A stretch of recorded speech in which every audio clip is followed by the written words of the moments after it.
नमस्कार, आप देख रहे हैं के चैनल और मैं हूं आपके साथ सपना ठाकुर। खबरों में आगे बढ़ने से पहले एक नजर डाल लेते हैं आज की सुर्खियों पर। हेडलाइंस पावर्ड बाय के न्यूज साप्ताहिक समाचार पत्र, जो रखे आपको आगे। को स्पॉन्सर्ड बाय स्वर्ण आभा ज्वेलर्स, जो दे 100% शुद्धता की गारंटी, और ब्लूमिंग वैली, जो आपके अपनों तक पहुंचाए आपका प्यार। बरोड़ के पास गहरी खाई में गिरी कार, 5 लोगों की हुई मौत। मरने वालों में अधिकतर करते थे मेडिकल रिप्रेजेंटेटिव का काम।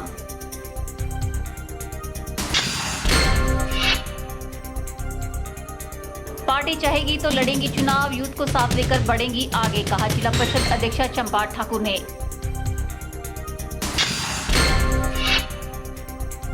टैक्स में की गई वृद्धि को लेकर टैक्सी यूनियन हमीरपुर ने जताया विरोध। फैसला वापस न लेने पर चक्का जाम की दी चेतावनी।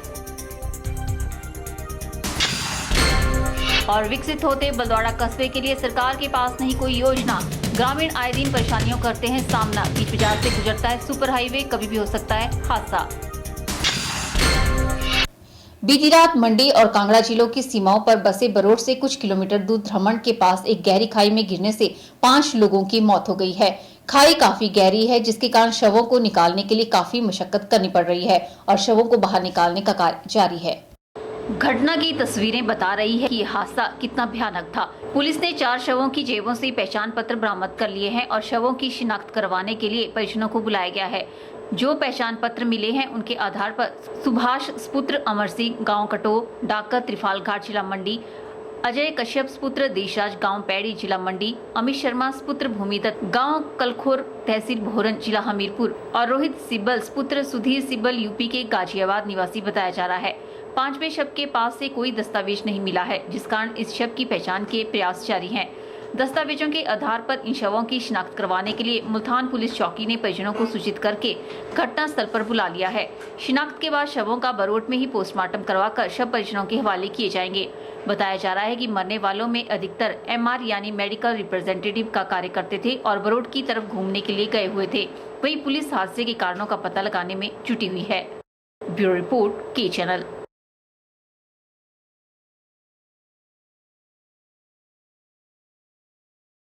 प्रदेश में इस वर्ष विधानसभा चुनाव होने वाले हैं, जिसको लेकर नेताओं ने टिकट लेने की तैयारियां शुरू कर दी है। इसी मामले को लेकर के चैनल के संवाददाता द्वारा जिला परिषद अध्यक्षा चंपा ठाकुर से बातचीत की गई। आप एक महिला है और आप नंबर 1 पर है मंडी जिला में, और अभी आपकी अखबार में भी आई थी कि आप सदर विधानसभा क्षेत्र में आप कांग्रेस के उम्मीदवार के रूप में आप उभर रहे हैं, तो आप क्या कहने क्या आएंगे? सदर में ऐसा है कि महिला मेरी ताकत है, यूथ मेरी ताकत है। उन्होंने आज मुझे यहाँ तक पहुँचाया है। अगर उनको आगे भी जरूरत होगी तो पहुँचाएंगे, लेकिन मेरा अकेले का कुछ नहीं है इसमें। जिस दिन महिलाएं, यूथ, पब्लिक कहेगी तो मैं पीछे नहीं हटूंगी। मात्र कांग्रेस ऐसा पार्टी का कुछ नहीं है इसमें, ये पब्लिक का है। पार्टी का कुछ नहीं है, ना बीजेपी ना कांग्रेस। आज तक जो मैंने इलेक्शन लड़ा हुआ है वो बिना पार्टी बेस पे लड़ा हुआ है। कांग्रेस की से आपका रंजीन शर्मा जी का नाम आया। चलो वो मैं धन्यवाद करती हूँ कांग्रेस पार्टी का भी, जिन्होंने मुझे एक उसके रूप में पैनल में डाला हुआ है। धन्यवाद करती हूँ मैं पार्टी का। आपका ये भी नाम चला कि आप बीजेपी से जो जोरों शोरों से चल रही है आजकल विधानसभा क्षेत्र में। कुछ नहीं है, ऐसा कुछ नहीं है। बीजेपी का दावेदारी मेरी नहीं है। आज की डेट में मैं समाज सेवा कर रही हूँ। 11 साल से मैं समाज सेवा ही कर रही हूँ और मैं समाज सेवा ही आगे भी करूंगी। जो पब्लिक चाहेगी मैं वो उस पे जो अच्छा उतरने की कोशिश करूंगी। हमीरपुर में टैक्सी यूनियन के सदस्यों द्वारा एक बैठक का आयोजन किया गया। बैठक में सरकार द्वारा टैक्स में की गई वृद्धि को लेकर विरोध जताया गया। इस दौरान सदस्यों ने सरकार के खिलाफ नारेबाजी भी की और टैक्स वृद्धि को वापस लेने की मांग की। साथ ही मांग को पूरा न करने पर चक्का जाम करने की चेतावनी भी दे डाली। टैक्सी ऑपरेटर्स ने रोष जाहिर करते हुए कहा कि प्रदेश सरकार द्वारा फीस में भारी मात्रा में वृद्धि की गई है। उन्होंने कहा कि ऑल इंडिया परमिट की टैक्स की फीस जो 500 रुपए हुआ करती थी वो आज बढ़ाकर 15,000 कर दी गई है, जिसको देने में टैक्सी ऑपरेटर असमर्थ है। इनका कहना है कि इस फैसले से प्रदेश के सभी टैक्सी ऑपरेटरों में अफरा तफरी मच गई है। टैक्सी ऑपरेटरों में बहुत रोष है, क्योंकि जहाँ 500 रुपया लगता था वहाँ 15,000 रुपया कर दिया गया है। और सरकार ने जो मुद्रिका बसें चलाई हैं उनसे भी टैक्सी ऑपरेटरों को मंदे की मार झेलनी पड़ रही है। जो गाड़ियाँ हम लोन के ऊपर लेते हैं और रिक्शा बैंक का कर्जा होता है जो हम कर्जा भरने में समर्थ है, क्योंकि आजकल प्रदेश सरकार ने इतनी बसें चलाई हैं और बाकी कैब भी चलाई है इन्होंने दूसरी, और जो सवारियाँ हमें मिलती थी वो अब मिलना बहुत कम हो गई हैं, और जिस वजह से हमारा काम जो है टैक्सी का बहुत ही नाजुक स्थिति में गुजर रहा है। इसलिए हम प्रदेश सरकार से जो इन्होंने टैक्स वृद्धि की है, जो कर रही है, और ऑल इंडिया टूरिस्ट परमिट का जो 500 या 700 रुपया लेते थे उसको 15,000 रुपये तक कर दिया है। उनको इकट्ठा करके हम सड़कों पर आ जाएंगे, और ये चाबियां जो हैं हम आरटीओ दफ्तर में या प्रदेश सरकार को भी सौंप सकते हैं कि वो ही इन चीज़ों को चलाए और इन टैक्सियों को चलाए, और हमारे को भाई घर बैठे हमारे को पैसा दे। प्रदेश सरकार कैसे चलाती है उस तरीके से चलाया जाए, ये हमें कोई इसका प्रोसीजर बताया जाए कि हम कैसे इन टैक्सियों को चलाएं। रिन्यू कराना है उसकी 6 गुना ज़्यादा वृद्धि कर दी गई। जैसे हमने लाइसेंस रिन्यू कराना था उसका 150 रुपये लगता था, उसका 400 रुपया कर दिया गया। जैसे हमारी टैक्सी का बैंक से लोन जो है वो हमने भर दिया, उसकी जो हाई परचेज उतारी जाती है उसके लिए 100 रुपये लगता था, अब उसके लिए 1000 रुपया कर दिया गया। उसके बावजूद हमारी जो टैक्सियों का ऑल इंडिया परमिट है, हमने अपने हिमाचल प्रदेश से अन्य राज्यों में अपनी टैक्सी को लेके जाना होता है, तो उसके लिए हम सालाना 500 रुपया जो फीस थी वो हम आरटीओ दफ्तर में जमा कराते थे, उसको सरकार ने 500 रुपये से बढ़ाकर 15,000 रुपये जो है वो कर दिया गया है। हमें तो पहले 500 रुपये ही बहुत ज़्यादा महसूस होता था, क्योंकि हिमाचल प्रदेश से अन्य राज्यों में हमें सवारियाँ जो है वो बहुत कम मिलती हैं। अब 15,000 जब कर दिया तो हम टैक्सी ऑपरेटरों की तो सरकार ने कमर ही तोड़ दी है, जिसको हम किसी भी सूरत में वहन नहीं कर सकते। इनकी जो रूपरेखा है वह हम पूरे हिमाचल प्रदेश की यूनियनों से विचार विमर्श करने के उपरांत अपनी रणनीति तय करेंगे। उसके बाद हम अपनी डेट डिक्लेयर करेंगे कि किस दिन को हम पूरे प्रदेश में आंदोलन करेंगे या चक्का जाम करेंगे। सरकार के विरुद्ध हम सड़क पर भी आवाज उठाएंगे। बैठक में यूनियन के सदस्यों द्वारा यह निर्णय लिया गया कि अगर सरकार ने टैक्स वृद्धि के फैसले को वापस नहीं लिया तो प्रदेश स्तरीय हड़ताल कर चक्का जाम किया जाएगा। के चैनल के लिए हमीरपुर से नवनीत बत्ता की रिपोर्ट। धीरे दिन जैसे जैसे आबादी बढ़ती जा रही है वैसे वैसे कस्बों में मिलने वाली सुविधाएं कम होती जा रही है। जिन कस्बों में आबादी अधिक हो चुकी है वहां पर सुविधाएं देने के लिए सरकार की तरफ से कोई खास प्रयास नहीं किए जा रहे हैं। वहीं विपक्ष अपना बचाव करके सारा ठिकरा सरकार के सिर पर ही फोड़ने का प्रयास कर रहा है। देखिए मंडी जिला के बलद्वाड़ा कस्बे पर एक रिपोर्ट। मंडी जिला में दर्जनों ऐसे कस्बे हैं जिनकी आबादी 10 वर्ष पहले तो काफी कम थी, लेकिन आज इनकी आबादी में कुछ इस कदर इजाफा हुआ है कि यहाँ पर दी जाने वाली सुविधाएं कम पड़ गई है। इन्हीं में से एक कस्बा है मंडी जिला के सरकाघाट उपमंडल के तहत आने वाला बलद्वाड़ा। बलद्वाड़ा में तहसील का मुख्यालय है, राष्ट्रीय बैंक है, दर्जनों स्कूल हैं, कॉलेज हैं, नागरिक चिकित्सालय है, विभागों के उपमंडलीय कार्यालय हैं, पुलिस चौकी है और सबसे बड़ी बात आसपास के इलाकों की 70 पंचायतों का मुख्य केंद्र बलद्वाड़ा ही है। लोग खरीदारी से लेकर अपने सभी प्रकार के कार्यों के लिए बलद्वाड़ा ही आते हैं, लेकिन अब यहाँ की सुविधाओं पर भी नजर दौड़ाइए। सुपर हाईवे कस्बे के बीचों बीच से गुजरता है। सड़क पार करने के लिए कोई प्रावधान नहीं, कभी भी हादसा हो सकता है। पैदल चलने वालों के लिए फुटपाथ का कोई प्रबंध नहीं। सड़क किनारे गाड़ियां बेतरतीब ढंग से खड़ी रहती हैं क्योंकि पार्किंग की सुविधा नहीं। सड़क किनारे कैट आई का प्रावधान नहीं। पूरे बाजार में एक भी सार्वजनिक शौचालय नहीं। रात के समय एक भी स्ट्रीट लाइट का बंदोबस्त नहीं। हालांकि सांसद ने यहाँ पर लाइटें लगवाने का ऐलान जरूर किया है, लेकिन अभी तक लग नहीं पाई है। बाजार में जो काम चल रहे हैं उन्हें आधा अधूरा छोड़ दिया गया है। नालियों के ऊपर ढक्कन लगने थे, लेकिन काम रास्ते में छोड़कर कंपनी रफू चक्कर हो गई है।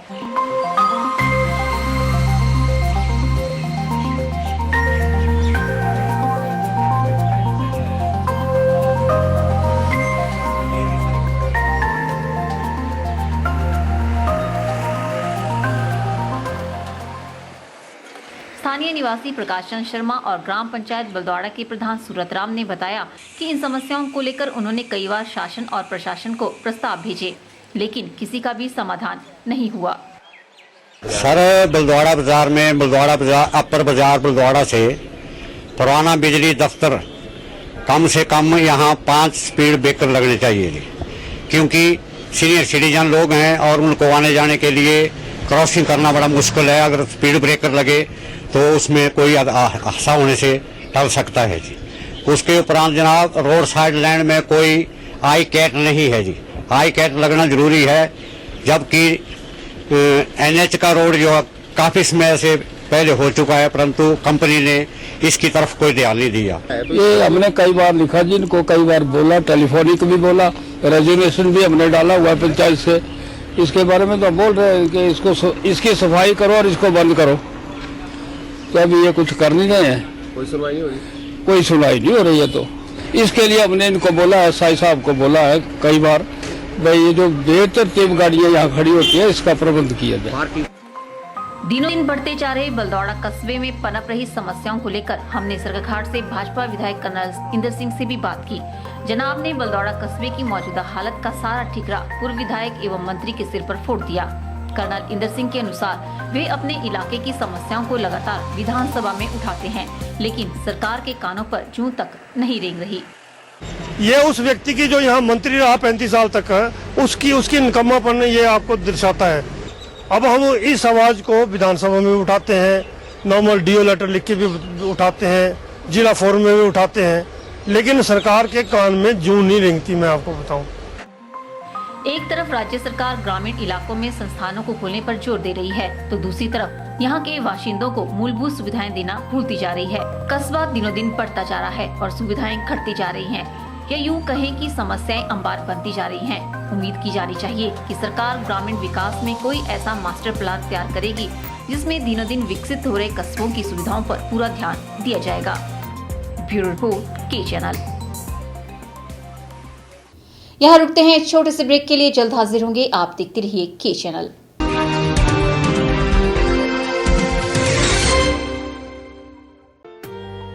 Sachdeva college Mandi Paddal coaching centre में army GD clerk, army technical, army nursing assistant, army tradesman, army DSP की कोचिंग स्टार्ट हो गई है। इसके साथ ही shortcut coaching methodology for GK, Hindi, maths, English and general science, topic wise test और मॉक टेस्ट की तैयारी भी करवाई जाती है। तो सुनहरी भविष्य के लिए आज ही संपर्क करें। सचदेवा कॉलेज मंडी, हिमाचल प्रदेश।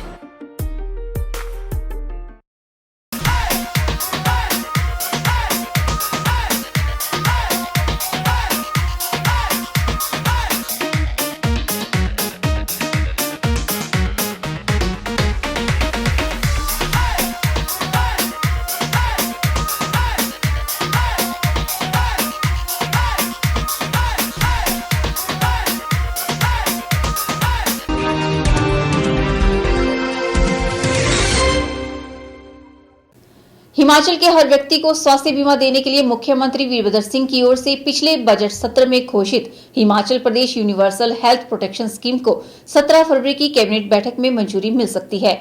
मुख्यमंत्री की इस महत्वाकांक्षी योजना को लागू करने के लिए स्वास्थ्य महकमे ने वित्त विभाग के अधिकारियों के साथ योजना के कंपोनेंट पर चर्चा कर उसे अंतिम रूप दे दिया है। अब स्वास्थ्य विभाग कैबिनेट मीटिंग में इसका प्रस्ताव लाएगा। कैबिनेट से मंजूरी मिलते ही योजना को प्रदेश में लागू किया जाएगा। सूत्रों के अनुसार इस स्कीम से प्रदेश के करीब 5,70,000 परिवारों को फायदा होगा। ये वे लोग होंगे जो राष्ट्रीय स्वास्थ्य बीमा योजना, मुख्यमंत्री स्वास्थ्य सेवा योजना अथवा अन्य चिकित्सा प्रतिपूर्ति योजना के दायरे में नहीं आते। प्रदेश में अभी तक लोगों को राष्ट्रीय स्वास्थ्य बीमा योजना, मुख्यमंत्री राज्य स्वास्थ्य सेवा योजना जैसी सेवाओं के जरिए निःशुल्क चिकित्सकीय लाभ दिलाया जाता था। इनमें अलग अलग वर्ग और श्रेणी के लोगों को रखा जाता था। ऐसे में सामान्य और लोअर मिडिल क्लास के लोग वंचित रह जाते थे। इसे देखते हुए मुख्यमंत्री वीरभद्र सिंह ने बीते बजट सत्र में प्रदेश में यूनिवर्सल हेल्थ प्रोटेक्शन स्कीम लागू करने की घोषणा की थी। बता दें कि योजना के तहत लाभार्थी को प्रतिदिन 1 रुपए के हिसाब से साल में 365 रुपए देने होंगे। इसके बाद अस्पताल में भर्ती रोगी को 30,000 तक स्वास्थ्य बीमा कवर मिलेगा। इसके अलावा गंभीर बीमारियों से ग्रसित होने पर 1.75 लाख का क्रिटिकल देखरेख पैकेज भी सरकार की ओर से मिलेगा। ब्यूरो रिपोर्ट, के चैनल। पोस्ट ग्रेजुएट टीचर संघ हमीरपुर ने बैठक का आयोजन कर प्रदेश सरकार की दमनकारी नीतियों का विरोध किया। संघ का कहना है कि अपने हित की लड़ाई को आगे तक ले जाएंगे और सरकार नहीं मानेगी तो विरोध प्रदर्शन किया जाएगा। पोस्ट ग्रेजुएट टीचर संघ ने हमीरपुर के बॉयज स्कूल में बैठक का आयोजन किया। बैठक में जिला के PGT अध्यापक उपस्थित रहे। बैठक में प्रदेश सरकार की दमनकारी नीतियों का विरोध किया गया। देशराज जिला पोस्ट ग्रेजुएट टीचर संघ प्रधान ने जानकारी देते हुए कहा कि सरकार PGT अध्यापकों की 6 सालों तक सीनियरिटी लिस्ट नहीं बना पाई है, जबकि TGT अध्यापकों की पदोन्नति भी कर दी गई है। वहीं उन्होंने अपनी अन्य समस्याओं को भी जाहिर किया। HP GTU Hamirpur district president हूँ और हमने आज ये मीटिंग रखी हुई है। हमारा जो मुख्य एजेंडा है वो है विशेषकर जो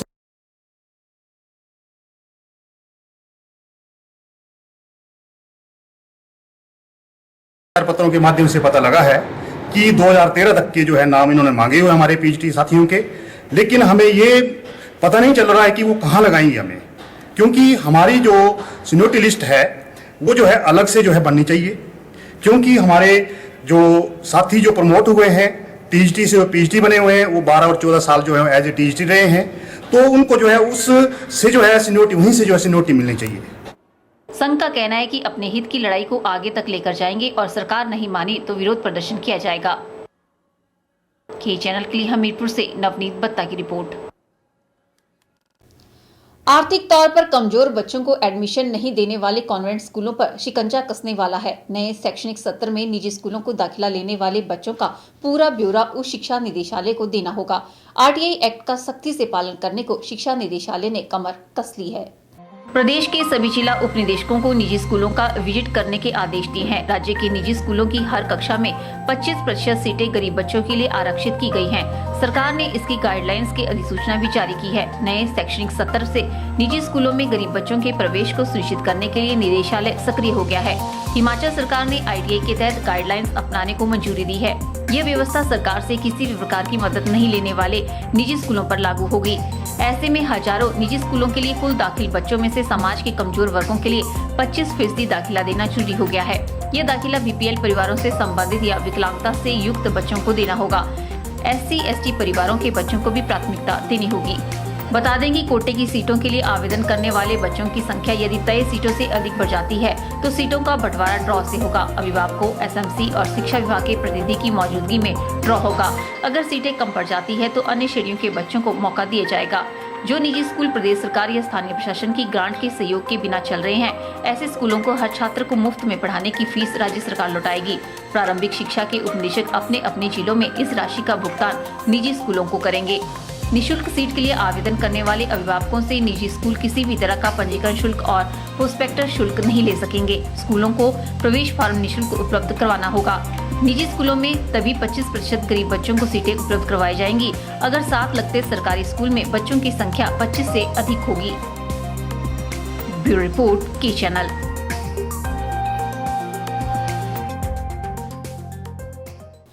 फिलहाल वक्त हो चला है एक और ब्रेक का। मिलते हैं ब्रेक के बाद।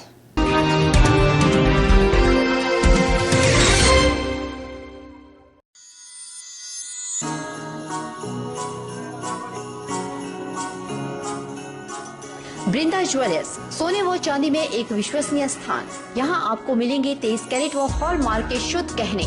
बृंदा ज्वेलर्स में आप सोने व चांदी के उच्च गुणवत्ता के आभूषण एक से बढ़कर एक डिजाइन में खरीद सकते हैं, वो भी उचित रेंज में। हमारे यहाँ ग्राहकों का विशेष ख्याल रखा जाता है। बृंदा ज्वेलर्स शोरूम में आपको मिलेंगे फैंसी सेट, कानों के झुमके, बालियां, अंगूठियां, नग, चूड़ियां इत्यादि, वो भी अलग ही अंदाज में। हमारे यहाँ लैब से टेस्टेड ग्रहों से जुड़ी राशि के नग भी उपलब्ध है। बृंदा ज्वेलर्स में आपको विवाह, शादी व त्योहारों पर भी विशेष छूट दी जाती है। तो देर मत कीजिए, आज ही पहुँचे बृंदा ज्वेलर्स, सोने व चांदी में एक विश्वसनीय स्थान। संपर्क 2/11 लाल भवन बिल्डिंग, सिरी बाजार मंडी, हिमाचल प्रदेश।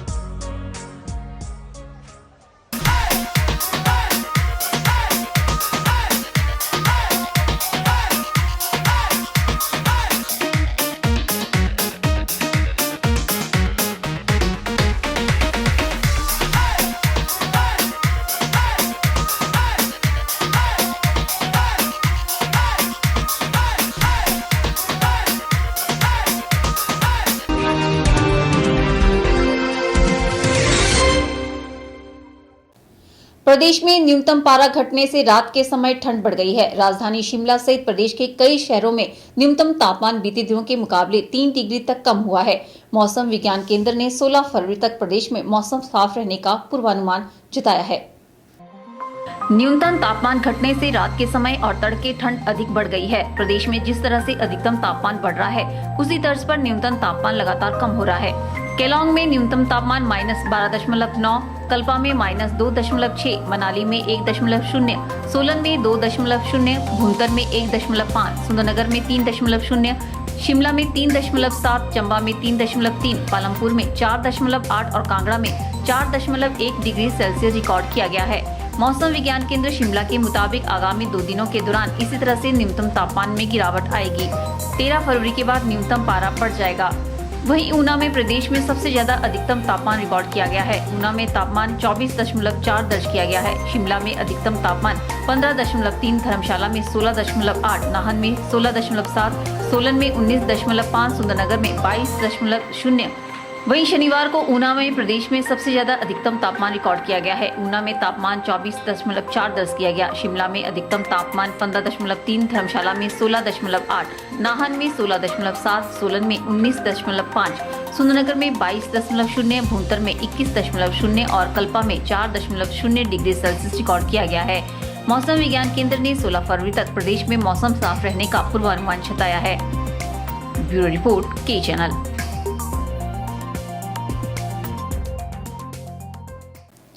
अंतर्राष्ट्रीय शिवरात्रि महोत्सव के दौरान आयोजित की जाने वाली खेलकूद प्रतियोगिताओं में हॉकी प्रतियोगिता के समापन के बाद फुटबॉल प्रतियोगिता का शुभारंभ किया गया। 12 फरवरी को फुटबॉल प्रतियोगिता का समापन होगा।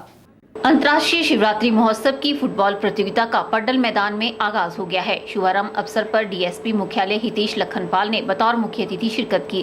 प्रतियोगिता के सभी मैच नॉकआउट आधार पर खेले जा रहे हैं। पहला मुकाबला ग्रीनलैंड मंडी और अल्टरडी कोट मंडी के मध्य खेला गया। इसमें ग्रीनलैंड मंडी ने एक तरफा जीत हासिल कर अल्टरडी कोट मंडी को 2-0 से पराजित किया। दूसरा मैच एफसी पुणे और ऑल यूनिट के बीच खेला गया। इसमें ऑल यूनिट ने 2-1 से जीतकर अगले दौर में प्रवेश किया। प्रतियोगिता का तीसरा मुकाबला भीमाकाली व सिक्किम एफसी में खेला गया, जिसमें सिक्किम एफसी ने 3-0 से जीत दर्ज की। चौथा मुकाबला गागल एफसी और ट्रम्प एफसी बी के बीच खेला गया। इस मैच में दोनों टीमों के खिलाड़ियों ने शानदार प्रदर्शन किया, लेकिन अंतिम समय में ट्रम्प एफसी बी ने 1 गोल दागकर मैच अपने नाम कर लिया। प्रतियोगिता का अगला मुकाबला रेंजर क्लब मंडी और सुंदरनगर रेड के मध्य खेला गया। इसमें सुंदरनगर रेड ने 4-0 से एक तरफा जीत दर्ज की। छठा मुकाबला ट्रम्प एफसी और बल वैली के बीच खेला गया। इस मुकाबले में ट्रम्प एफसी ए ने 4-0 से जीतकर अगले दौर में प्रवेश किया। यह प्रतियोगिता 3 दिन चलेगी। इसका फाइनल मैच 12 तारीख को होगा। इस प्रतियोगिता में कुल 18 टीमें भाग ले रही हैं, जिनमें कुल्लू, कांगड़ा की भी टीमें इसमें पार्टिसिपेट कर रही हैं। ये टूर्नामेंट 3 दिन चलेगा।